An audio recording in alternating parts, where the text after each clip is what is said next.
and forced to walk. And various other activities that are possible by external coercion. But to understand, it's not possible unless you utilize your own intelligence.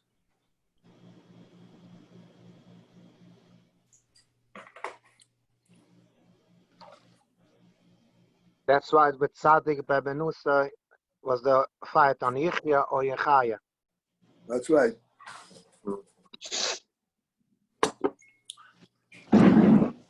I heard the Rebbe said on a Verbringen that on this the Alter Rebbe didn't want to give in.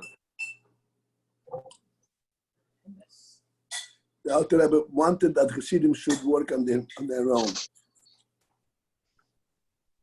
Right. It was a machloike with the other Hasidim, and the Rebbe said on this the Alter Rebbe said no, he's not giving in.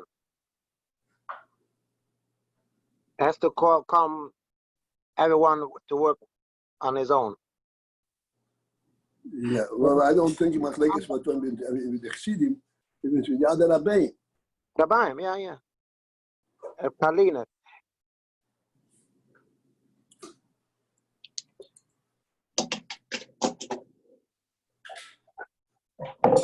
I'm quoting almost word to word, verbatim.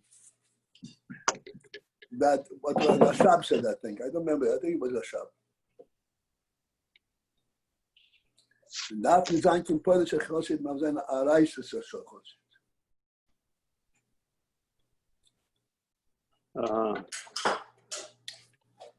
To whom did he talk? I don't know.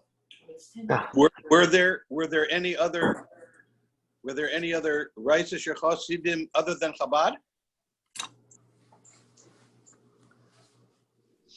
The Chabad Hasidim had a tendency, wanted that the Rebbe should inspire them. And the Rebbe said, it's not going to happen.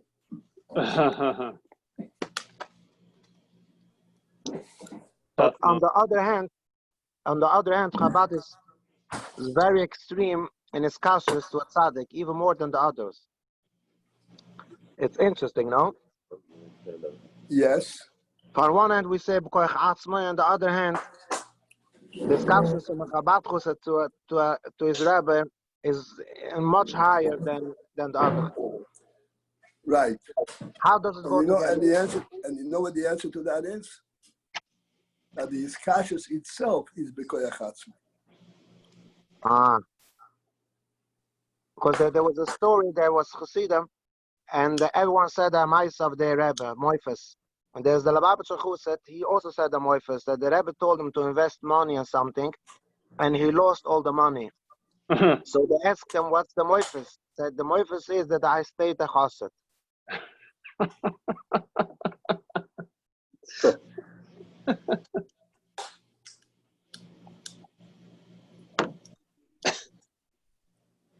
Okay, we shall be ready.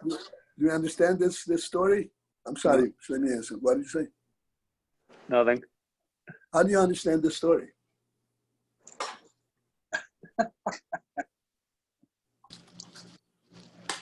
I don't know how to understand that one, but there's another one with Rabbi Garari. One second. Let's explain one first, one at a time.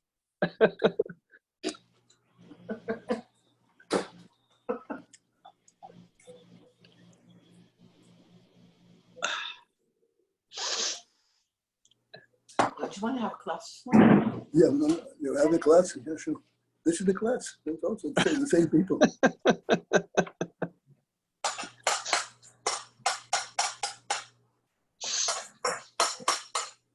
Tell them about Yavuz. What? Tell them about Yavuz. No, the moral of the story is that we shall be rich. My Balabosta is urging me to inform everyone, and I say I'm sure they know it, that Yaluz, that Misha say lose, lost her mother Oh, yesterday. Baruch Dayan Haemet. not done this. Baruch Dayan Haemet. Her name was Aziza Bas Yaakov. Listen, someone back down here. Did someone said Kaddish? I'm saying Kaddish. My wife doesn't have any brothers. I started saying Kaddish last night. And I'm going to say it for 11 months. We are Hellenistas. Yeah. So what's the moral of the story?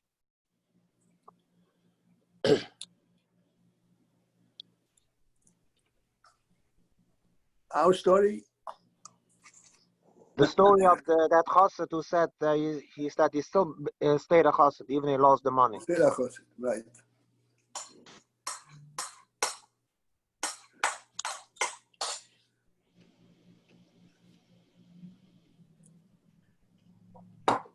The principle in that is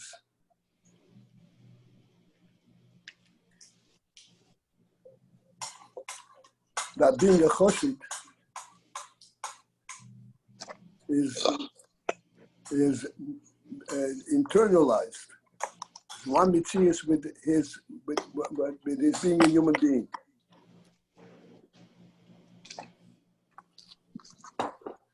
Just as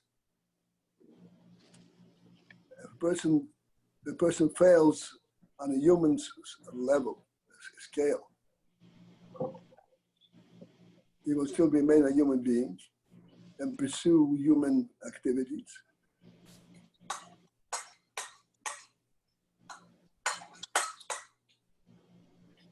The same as a chassid. Being a chassid is not something that is an extension of him.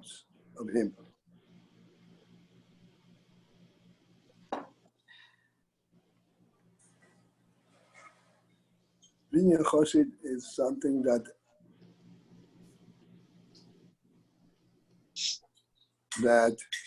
is rooted in his very being, in his very life itself. As long as he is alive, he is a chassid, regardless of what other things occur. I thought that the munah that the chassid has in the Rebbe is higher than whatever he sees happens. That's true. The question is, it's not what he sees. How does it occur? How does it happen? How are you a chassid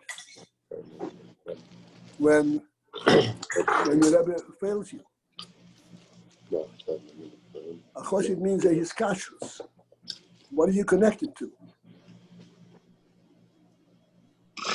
Because he thinks it's really not failing. It must be much higher than we perceive.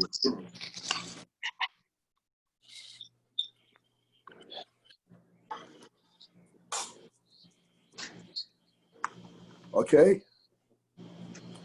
So this is what we said. Being a chassid is on an essential level, on etzem. Okay, Baruch, you chance. Wow, I can't believe it. Shlomi, you're giving me a turn. Baruch Hashem. So Rabbi Paltiel, confirm if this is a true story or not. That Rabbi Gerari came to the Rebbe and told the Rebbe that a certain Gevir had asked for a bracha, and his daughter was very, very sick, and he wanted a bracha, she should get well.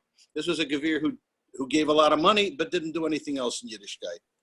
So the Rebbe said to Rabbi Gerari, you should tell him that if he's going to put on tefillin, something like this, every single day, he's going to make a commitment to do that, and he does it, then that's what you should tell him, and then his daughter will get well. So, some later, Jimmy Gerari came back to the Rebbe and said, there's wonderful news. It's a big meifus that the guy put on tefillin, and his daughter got better. She had her refuah shlema. And the Rebbe, and Jimmy Roy said, "It's the moifus." And the Rebbe said, "The moifus is not that the daughter got better. The moifus is that you listened to me and told them what I said." The Rebbe said that by Fabrengen. Is that right? Yeah, it was a real thing, right? So you're looking at it from the other way, Shlema. In other words, your story was about the chassid who believed in the Rebbe anyway.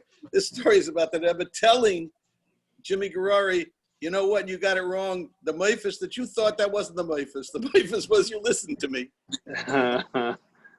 Side question: where does the Jimmy come from? The name Jimmy. I have no idea. Short for James.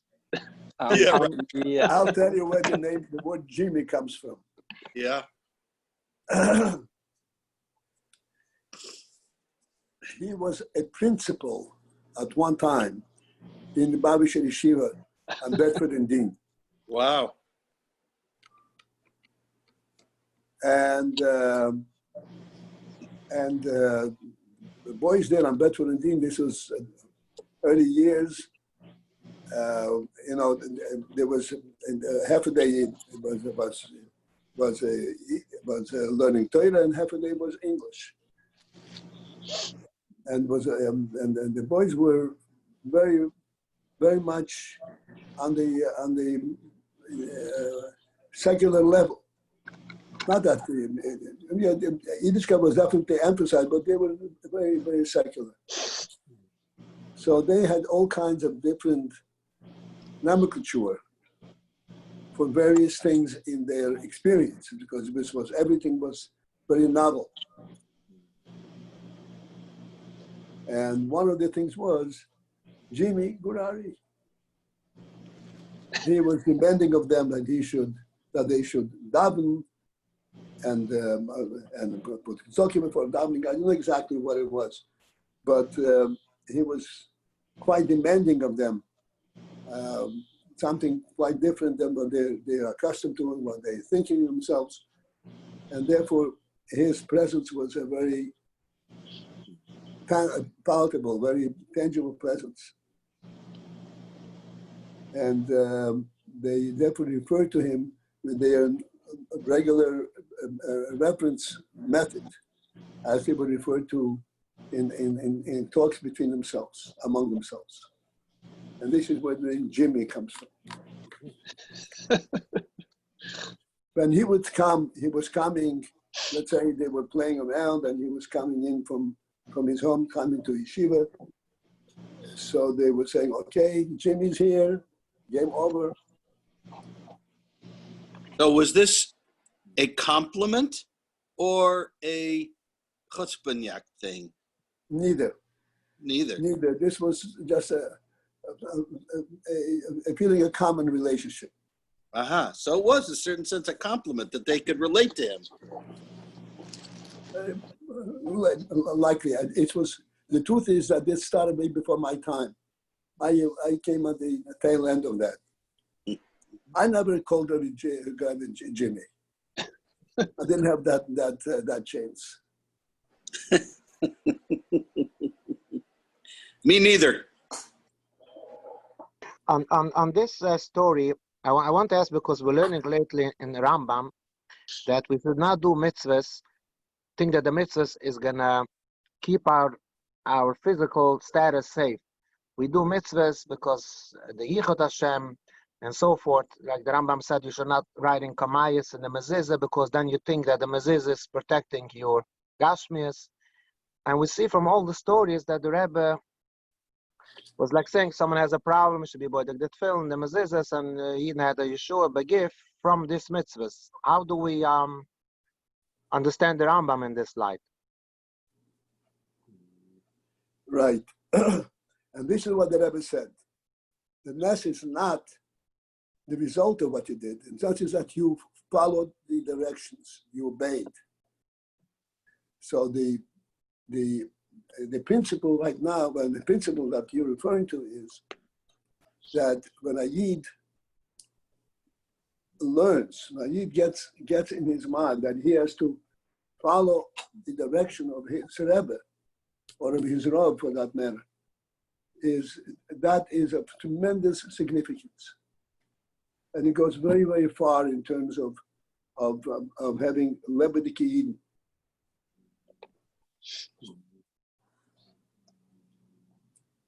It is a very common practice by Yidden that when the Rosh Hashiva or the Rav comes in, everybody stands up.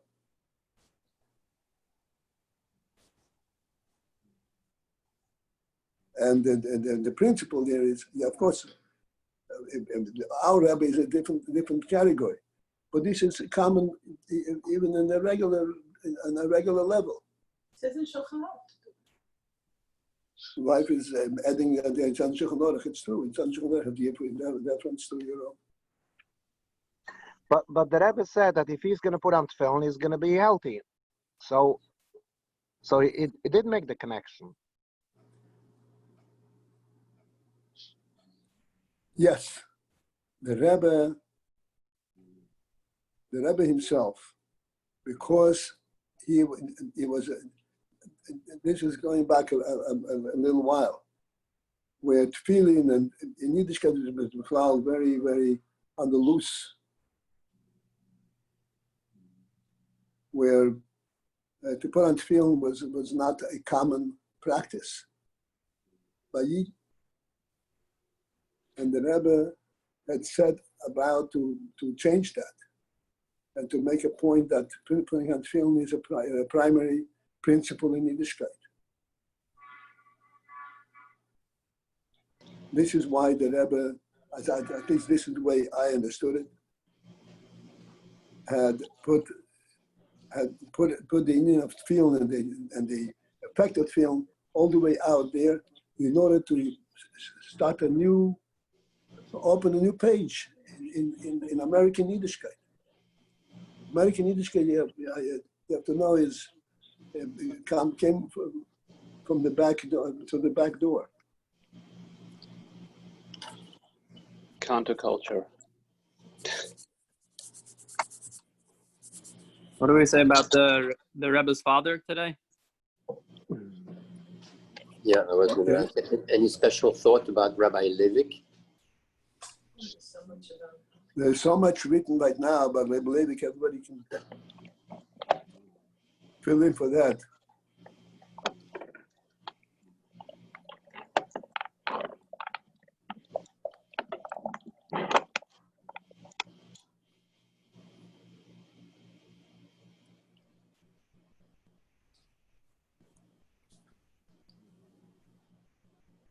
I'll see if I can put out the Verbringen from last year in Bar Park on the group. I'll try to find it.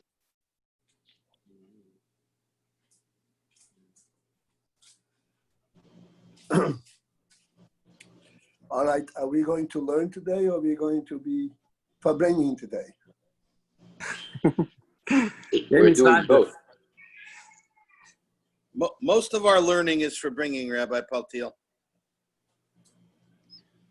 I remember somebody said this to me way back when.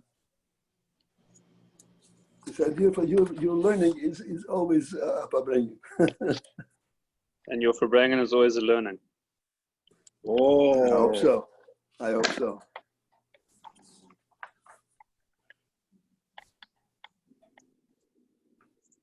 well, if you lose, will tell us where we are. We might actually be able to learn. Well, we are on page Kuf Nun Tes,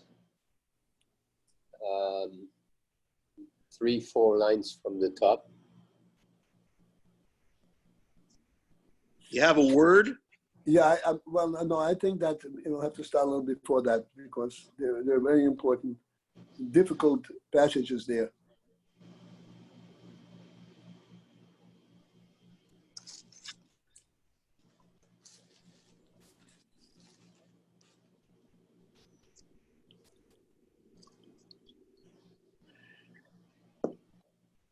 As a matter of fact, I'd like to start the last words on page Kuf Nun Ches. So if you're with me, we'll start right then. Avol klolus inyan ha'ir. Avol means however. And this, however, is a reference to what was said earlier, that there are different aspects of oil. A makif and a pnimi, there are different kinds of oil. But klolus in oil, the general union of oil, which means oil at any level, it may be deeper and more superficial or higher and lower, but any oil, the whole union of oil, whole bivchinas ayin, is engenders and expresses a union of ayin.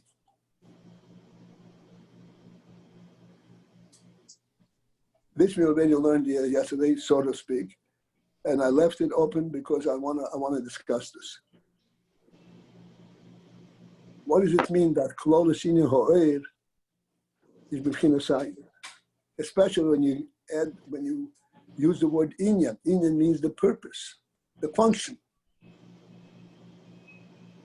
not the mitzias, but the function of oil is b'chinas ayin. What is the function of oil? That you say it is in an ayin manner.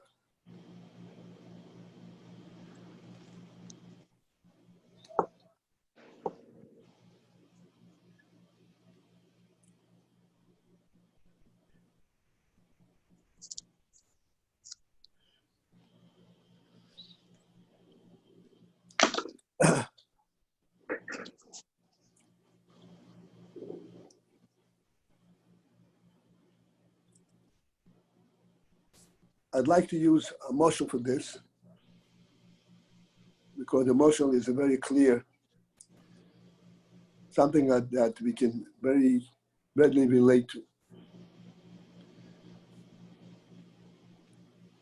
Sunlight. Sunlight is light in the real sense of the word, that the Rebbe made light in the world. The first day of creation, he said, let there be a light, oil. And then afterwards, this light, which was a ruchnisike light, this light was then afterwards substituted by the light of the sun, which is also a light which is all-encompassing the entire creation, entire world.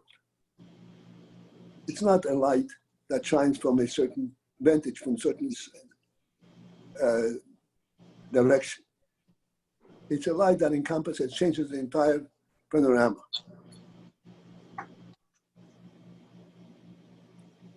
How is it that light, which emanates from a certain source, and yet it embraces the entire existence?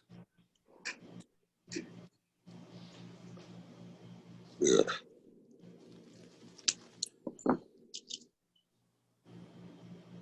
And the explanation of this is, this union that saying light is b'chinas ayin.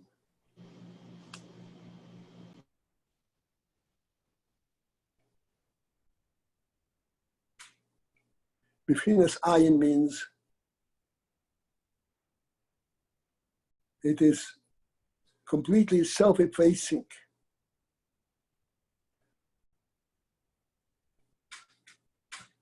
When we have daylight,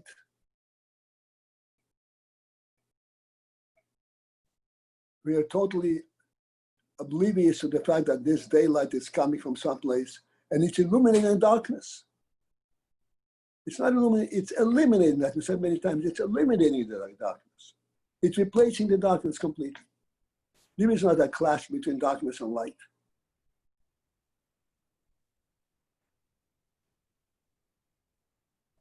Because light has this quality of ayin.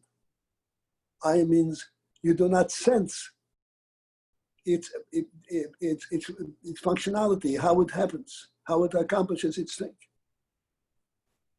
It just presents itself. And because of its beetle, it spreads everywhere. Something tangible needs to be brought around. Light doesn't need to be brought around. light goes, as the expression is, wherever you let it in. I don't know if you know this expression. I want to tell you this expression is a very beautiful expression. This was an expression used by a Polish Rebbe. A Chosid, a Polish Chosid asked his Rebbe, "Where is God? Where is God?" And this Rebbe answered him, "B'milustam arayin." God is where you allow him in.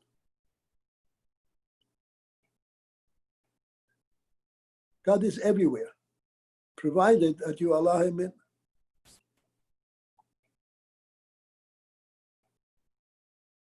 This is the union of oir. Wherever you allow the light to come in, it automatically is present there.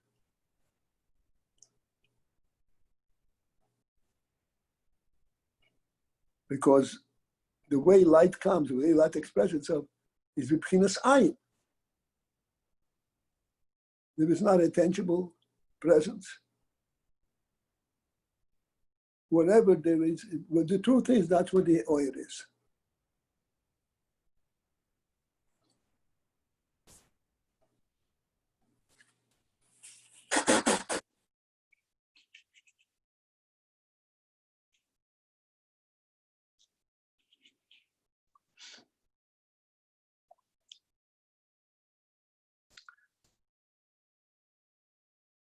Okay, let's continue. I'm sorry, I'm a little confused.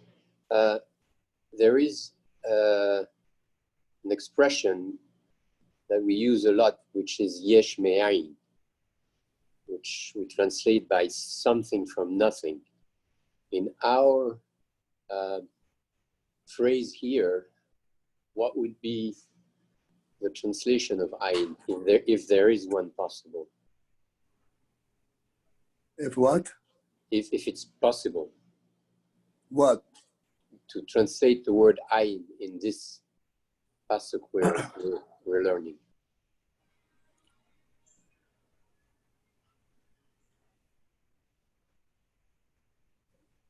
Okay, I will try.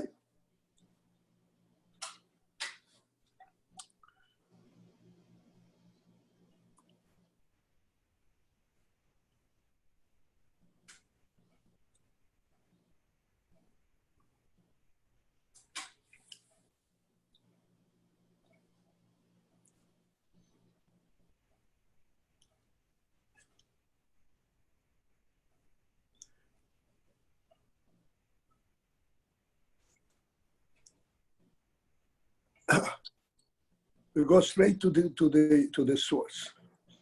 We all know it says Shem Shamayim Shogel B'fi Koyim. Shem Shamayim, a reference to Hashem, is very common.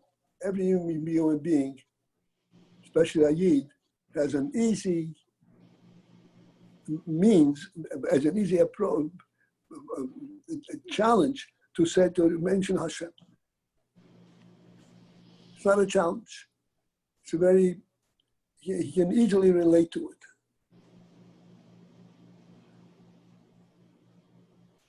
Even if he's a total simpleton or he is a scholar. Nonetheless, his awareness and his recognition, his ability to refer to Hashem comes easy to him.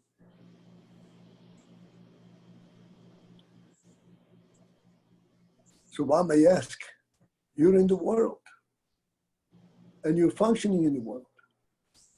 You're invested in the world. All your activities are on a worldly level.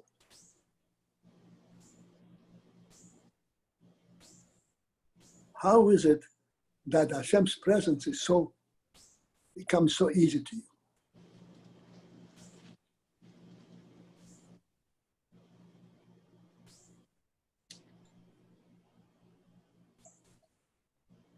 And the answer is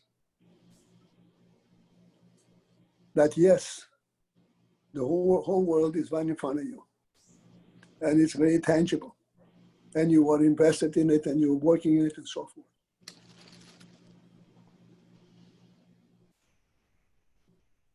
Yet behind all that mitzias, behind all that worldly reality, there's a hidden secret in your own mind.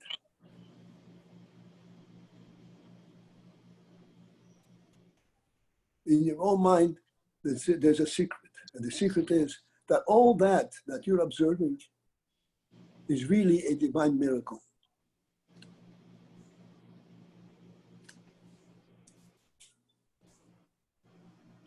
Where is this from and what is it about?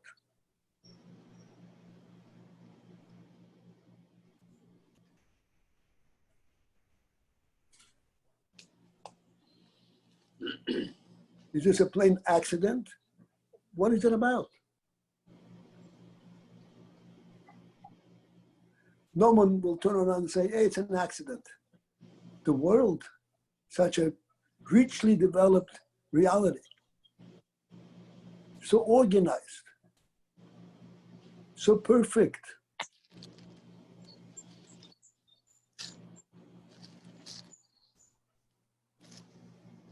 Just worked out accidentally by itself, without a meaning, without a purpose.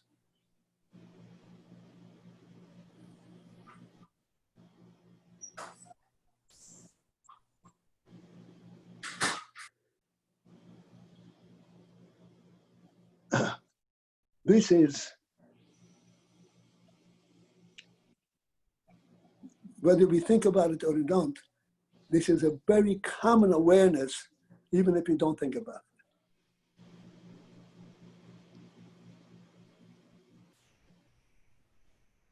Everyone recognizes there is this world, there is the light, and we just take it for granted. It's there. Even though the fact that it's there has to have been brought there. But we don't, it's so real and it's so fundamental that we don't even think in terms of how they got there.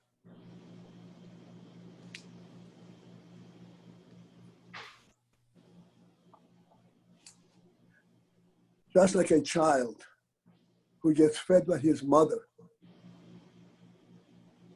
he does not question why does his mother feed him?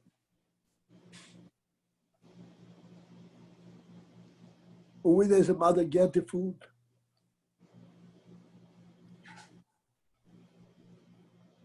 It's part of his reality. If he's a child, he has a mother, and the mother has food for him.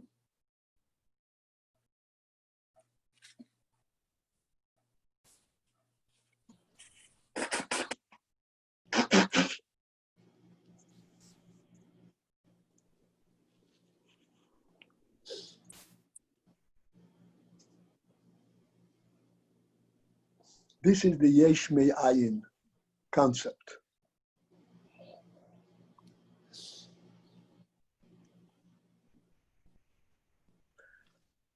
The Yesh is the world.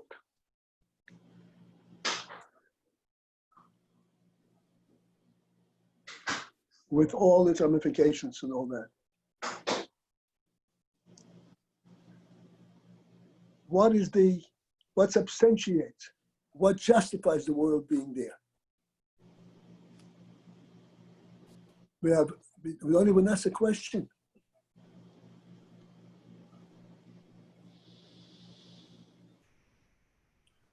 It's a reality. But reality didn't create itself.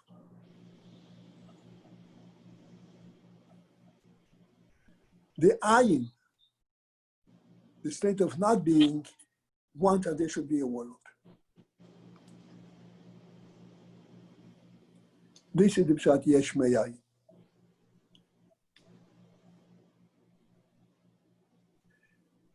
Yesh Me Ayin, in very simple terms, means this. Rebbe creates a world. And you ask a question, how did he do that? What is material which that he's working with? All the questions have no answer. The answer is It's a divine principle, which means that the existence of the world remains a divine miracle even after it is a tangible presence.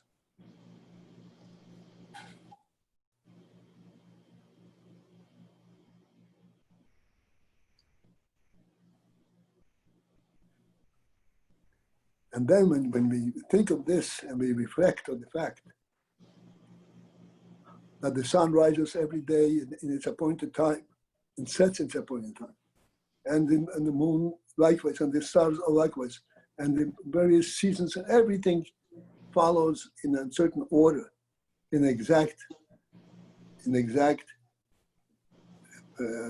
perfection, one realizes it's not a realization, but if he wants to really pay attention to it, he realizes there's something very, very fundamental happening here.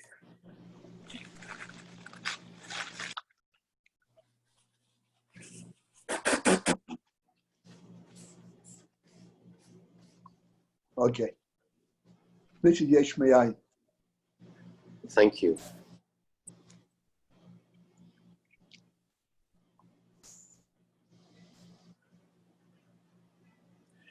Okay, again, we're starting on the last words on page Kufun Ches. Aval, however, and this Aval, as I said, refers to what I said before, that there are many different levels of oil. But Klolus Inyan Hoir, the overall, the general, which means all aspects of oil, have this one common thing. And they say, who b'chinasayin.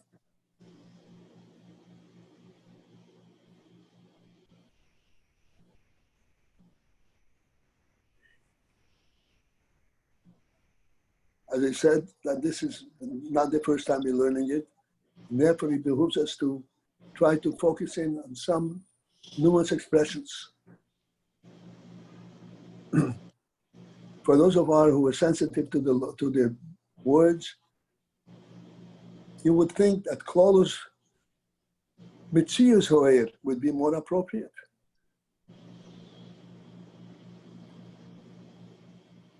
One is the expression Klolus Inyan Hoer. Inyan means the message, the effect of the oil.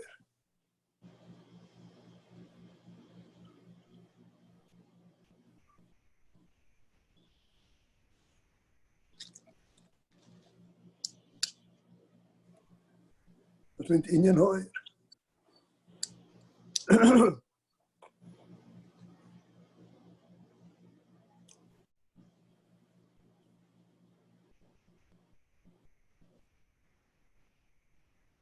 In order to speak of the Inyan Ho'er, which means the effect and the message of the oil, first you have to speak about oil itself. Where does it come from? That we don't speak about.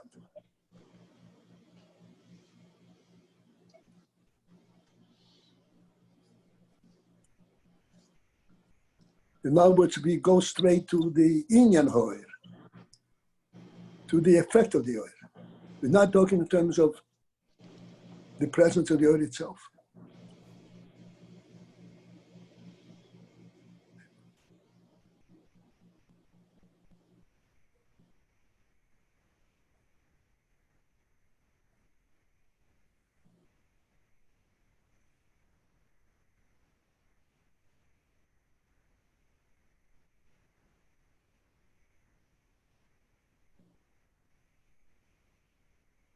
The reason we're not speaking about the presence of the oil itself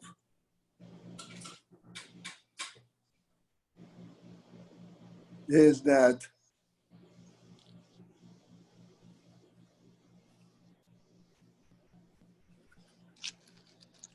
in fact, we human beings are not really that interested to know what the significance of where that which we benefit from comes from.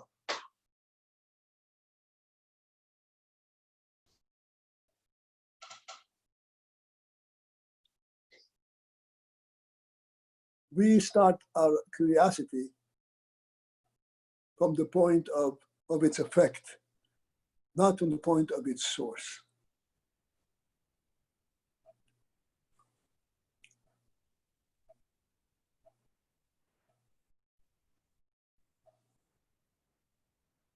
I hope I have you with me. This is very, very sensitive.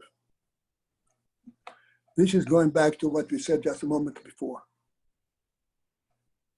A baby, a child, does not pay attention where does the mother get the food from. Whether it is food that he gets fed by a spoon or he gets nursed. Doesn't ask a question.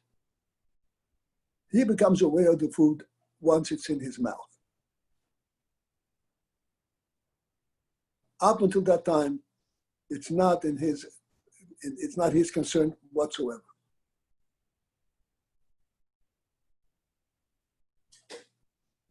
He begins his awareness from the level of his experience in life.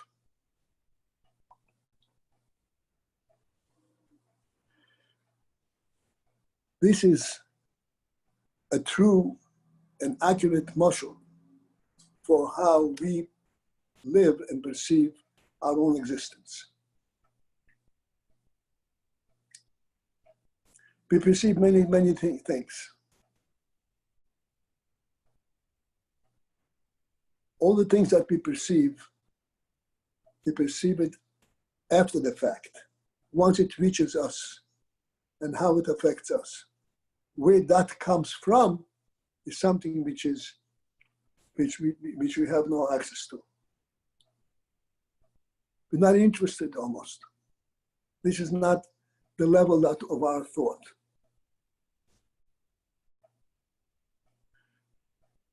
Our thought begins with the fact, yes, indeed, our life here is a miracle. It's a divine gift. That's the extent to which we go with our mind.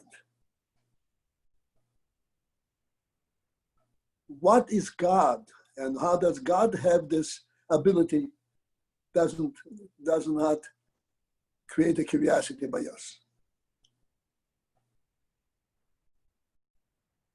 That's reality itself. And this is the pshat. Inyan ho'er, v'bechinas AYIN.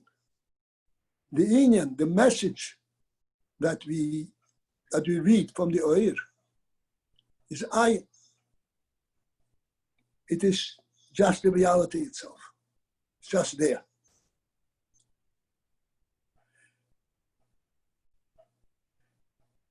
Our recognition of the divine presence and divine contribution to the world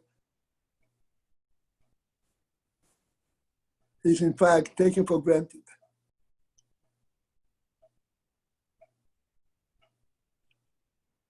Bechinas AYIN. There is not a process by which this comes to us. There's not a process by which it is being made. It is a divine truth. Bechinas AYIN. Bechinas AYIN actually alludes to the inyan that the Rebbe does not need tools or hands or any method to effectuate what he wants to effectuate.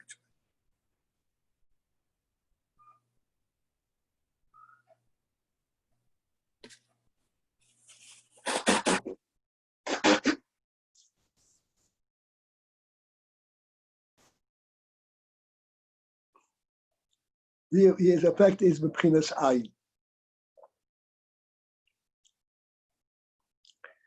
And this ayin, so Loma because how the Rebbe wants it, that's how it happens. It's even more than that. It happens the way it should happen. The creation reflects a perfect presence. A perfect presence, please understand, a perfect presence is a presence that does not beg to ask where it's coming from.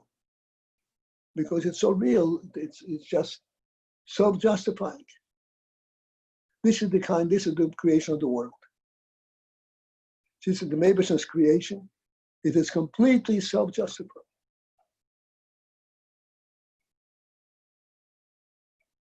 This is why those who study the world from a natural approach, they say everything is very simple.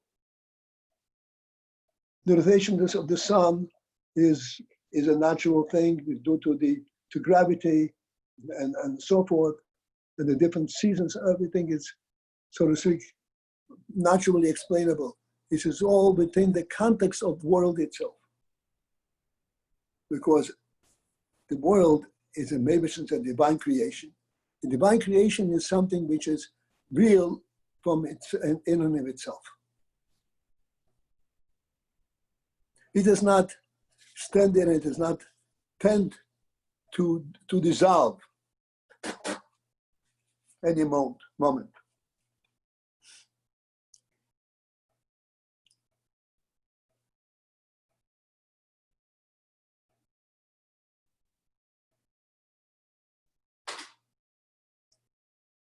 Okay. This is the inyan ha'oir, b'chinas ayin. The inyan ha'oir, the oin eliki, the reality of the world is b'chinas ayin. Time check. Does not have, just 1 second, does not have any tangible means by which it explains itself. Time check. Very good. Yeah, 5-2. So, well, we did start with a lot of Verbringen and discussion. Anyway, 5-9 right now. I did see at least one person posted in the chat, and that was Shmuley Gottesman. So, over to him. Thank you. Klaus Ha'ar, does that apply to Arpnimi as well? And like, what's the difference between Arpnimi or Makif? Yes. Inyan ha'oir, inyan of oir is a b'chinas ayin. This is what I try to explain. The effect of oir is in an ayin manner, whether it's pnimi or makif.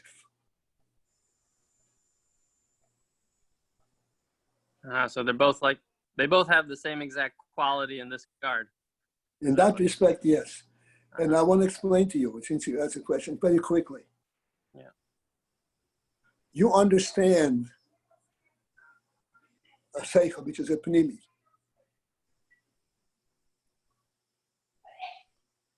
You understand it because it's very well explained. But how come you understand it? That is beyond you. Understanding itself is ayin. This is why there's an expression that says, a kop kemet arufstel. A kop, only the Rebbe gives a head a person. No matter how much you teach a person, you cannot put a head on his shoulder. Train lahabdul, a dog, you can train it 1,000 years, it's not going to acquire any intelligence.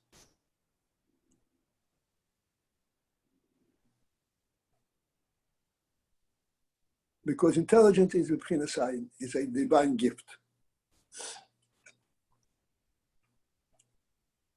Mm-hmm. And AYIN here is the source of light, or that we've been discussing. Right. That's oil. That's in other words, it's a divine gift of reality. Right. Divine gift of reality. So basically, light and iron correspond to reality, and anything else, choshech, anything else is sort of just a background state. Would that be fair? It is. Everything else is when you are trying to understand the divine reality in worldly terms, then this is where you get all kinds of different inputs. Great. So Bekitzer, right.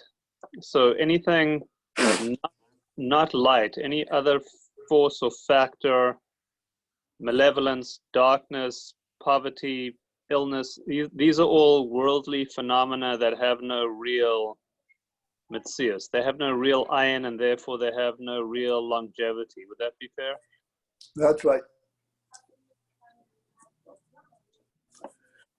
There is the Medrash says, in Pasuk it says that Yosef was told, that your father Yankib is not well. So it says that this choyle, this being Yankib, being sick, was the first time in human history that somebody became sick.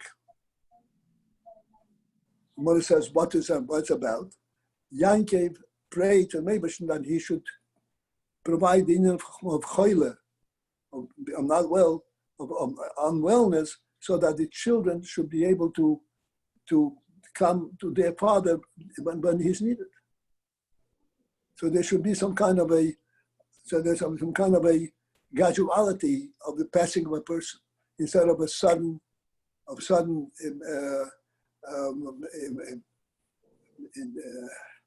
loss. Okay, so right there, something as terrible as illness just got sort of sweetened, or the source of it is this period of sort of departure and leave taking, rather than what we experience now as real illness. That's right.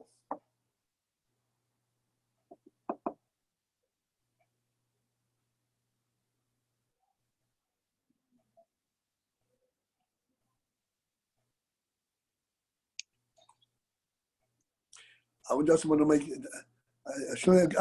got this one. If you have a chance, call me afterwards. I need something. I'm sorry, it's the middle of class, but since nothing is happening, so I can make my message. Okay. Hi, Avram. It's nice to see you. How are you? Who? Avraham. I don't see him. Why? I don't know what that means. Oh, I don't even know if I used it correctly. But the other basic premise, the other basic assumption here is that with AYIN means synonym. Yeah, is that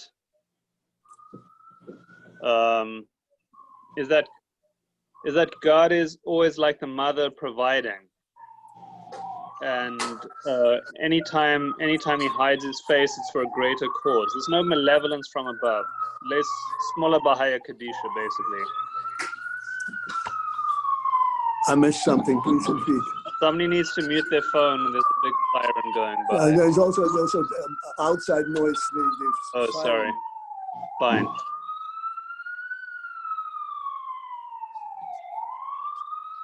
Okay. Yeah. So I was just saying, our basic rule here is that from God's side, he's always like the providing mother with infinite resources. And so we should never be concerned. 1 second, and I'll stop you just 1 second. Not only resources, infinite intent, infinite desire to provide. Go ahead. Good. Right. So any lashon that we have in Tehillim or Tanakh or anywhere that he hides his face, or he's angry, or he's jealous, or sort of malevolence, or nach. There's some pretty harsh language, chumash as well. This is all lefi Hasidus, just for us to kind of get a wake up. There's nothing from his side that is harsh. I mean, there are gavuras from above, and that he does have, let's say, loses his interest or loses his will to build and maintain the world. You're asking? No, absolutely not. Absolutely not. This whole creation is his creation. And he tends to it more profoundly than a mother tends to her infant baby.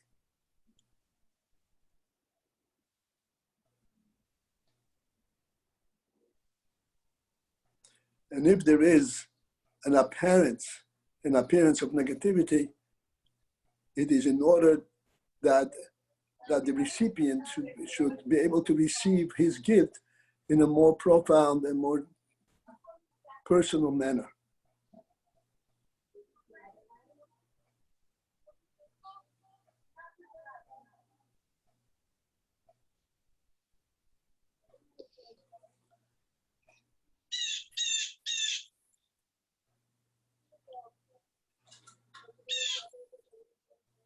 Just as a mother sends her child to Cheder, and in the Cheder, the child sits amongst other boys or children, and there's one teacher, and you all have to listen to this one teacher. They kind of lose their singularity. And this loss of singularity, this is where they acquire a true significance of their being in the world. This is where they grow by leaps and bounds.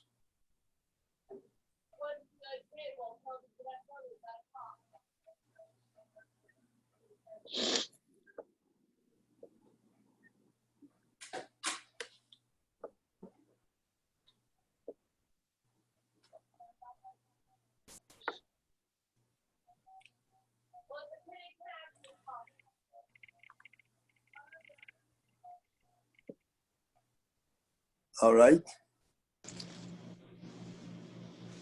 Defined as something that naturally or incidentally follows and accompanies. Follows what? Something that naturally or incidentally follows or accompanies. Okay, yeah. Yeah, I said the word, more commonly it is a synonym.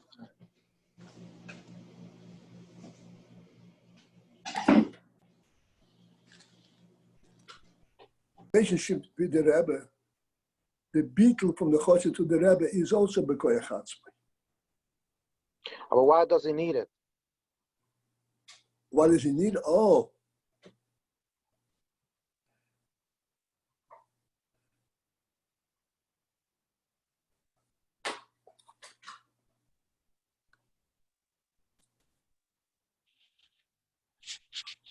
If you come to a place and you're looking for a shul,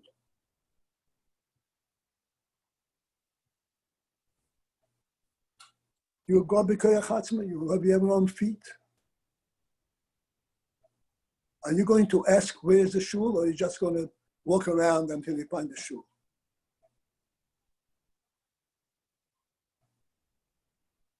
Only a fool will say, no, I have to do b'koyach atzmai. The direction and pointing of the union, this has to be referred to the place itself. This comes from the source.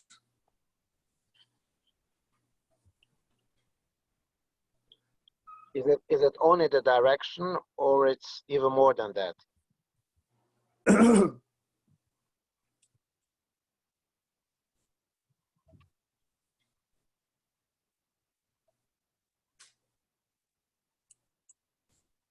It is more than that. And I'll explain to you what is more than that mean.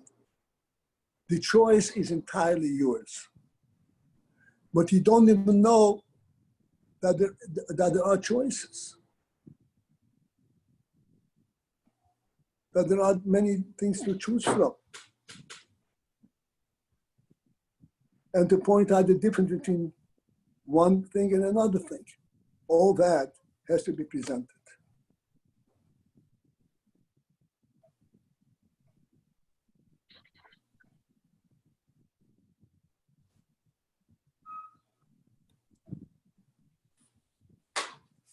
When Hashem came to Eden, Moshe Rabbeinu came and said, I'm coming to you and I'm going to give you a Torah mitzvahs. And Eden said, Nase v'nishma, which is one of the greatest responses that people do, Nase v'nishma. But when did Nase v'nishma come?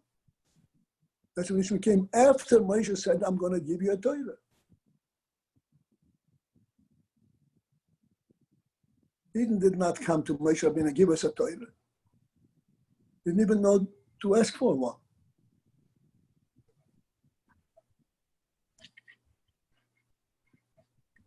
So the initial opening up, the initial concept, the principle that there's such a thing as a Teres Hashem. Although one should say, the Rebbe created the world. So he must have been provided for it. So where is the provision for it? To live a divine life? That is not expected.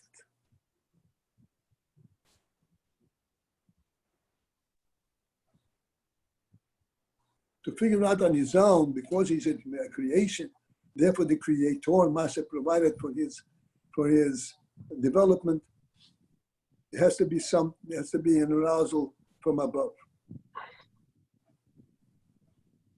I have something for you.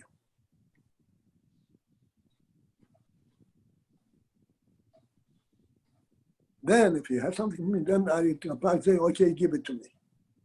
But if you don't even initiate, so to speak, the initial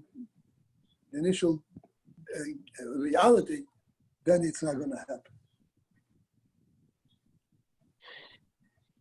I'm thinking that from a Rebbe, first we got the Mamorim from the Rebbe. We got what? The Mamorim we got from the Rebbe. Yeah. And then it says in Tanya that all the spurs is coming through the Nusei Adar. Right. So there's a lot of our dependence on the Rebbe. Even B'koich Atzmai, even if we say B'koich Atzmai, but all the spurs comes from the Rebbe. The Torah, Primis Torah, comes from the Rebbe. There are two different types of hashporas. Hashporas that you're talking about, hashporas that we are consciously receiving in our seichel and midas. That's one thing. Then there's another type of hashpor. Hashpor that the Rebbe says mashpia to the world without the world being aware as to that they receive anything. Let's say the world is blessed with perfect weather. The rain comes in perfect time. The earth is doing its thing, and so forth. We're not even aware that this is something which is happening by intent. This is the way the world should be.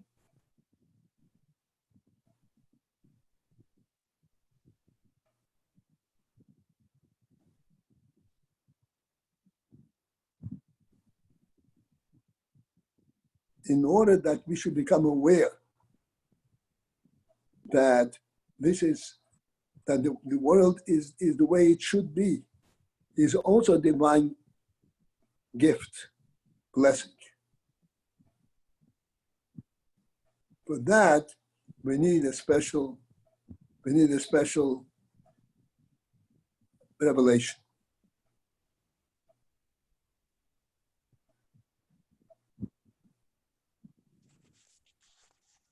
It says that the first generations in the world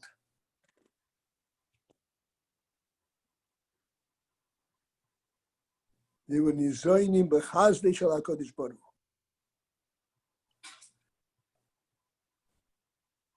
Before the Mabul, there was such plenty that people had no idea that there's possibility of not having something.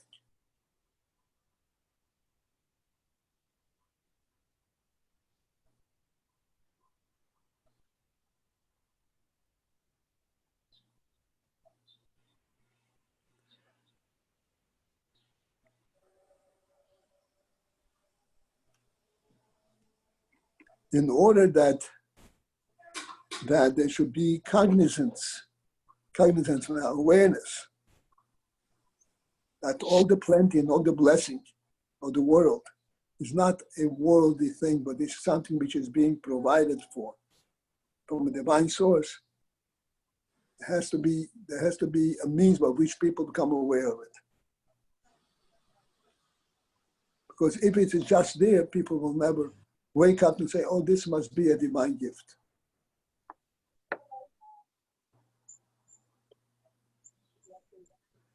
Just like we said before, the child is not aware that the mother is feeding it. And it's a special gift. Huh. But the Rebbe wanted that to develop us in full intelligence, that we should be aware what things are about and where things come from.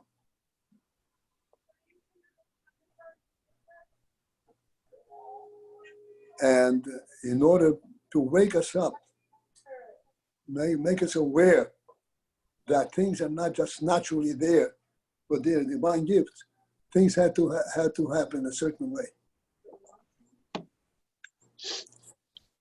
Not just happen a certain way, there has to be almost a lacking and then a fulfillment. Otherwise, you're just there. Right. But this lacking, it doesn't have to be a lacking to the point of suffering. It is enough to show you what you don't know. And you realize, oh yeah, that's interesting. That already is enough, really, if for the intelligent person, it's enough to wake him up. Okay, good. So that's Lafa. That's the basis. So that's the basis of the quest, is that sort of point of interest, and it doesn't have to be, like you said, a lacking. And we do say that the neshama was put into a guf and he was thrown down not just from a rooftop, but to a very low ditch. So this sort of has the sounds of, shock therapy, basically, right? Like sort of almost something very traumatic. But okay, no. I have to correct that. It's not shock therapy. It is, excuse me. It is to provide awareness from the top to the bottom, from the tip of intelligence to the bottom of functionality of physical functionality. okay, good, great. So by contrast, right, when they say in English, somebody had a traumatic experience and then they sort of like get locked into a cycle of thoughts and their perception of the world changes. That's not this at all. Even though you might think the neshama being thrown down here is sort of traumatic, no, that's not the point here. Any experience, basically even very hectic, harsh experiences, are again for the sake of what? How did you say? Oh, for the sake of knowing from the top to the bottom. That you're That's now, right. it's now through and through, yes?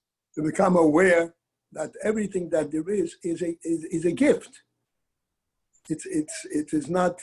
You're not just living in a natural environment. There's You're reality not, to it. right.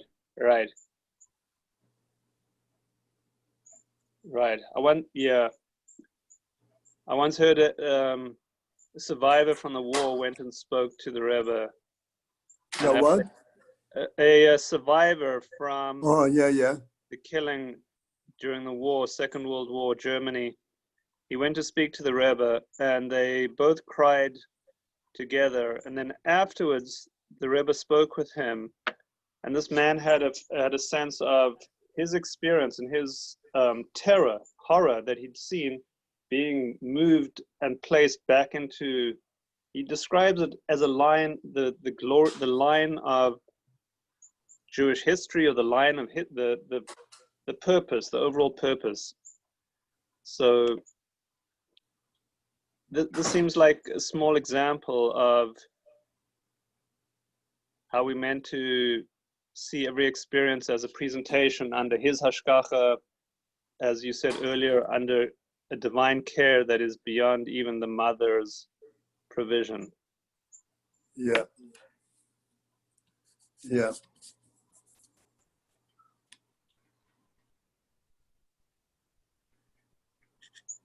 Bottom line, I may say so. The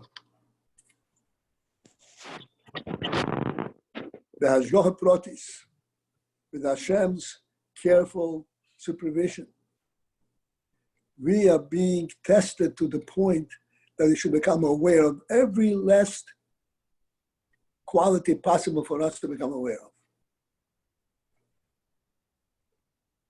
and appreciate it.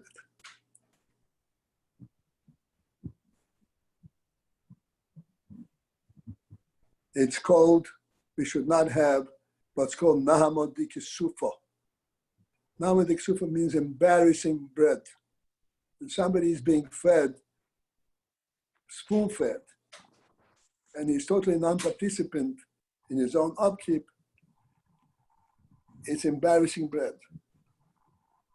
A human being has to be aware of how he maintains himself.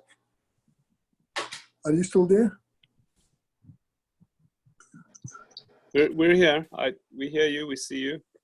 I know how come I lost sight of you. We're here. Look at this kid over there. You can swipe from right to left, and you'll see everybody, all the attendees. Okay, but I'm swapping from right to left. Swipe again, maybe. Swipe back, left to right. So you'll see Shlomo Rek, who's here with his baby, and Oh, baby. Daniel's still here. Shlomo. Oh, look, baby. Here. Cute. Great.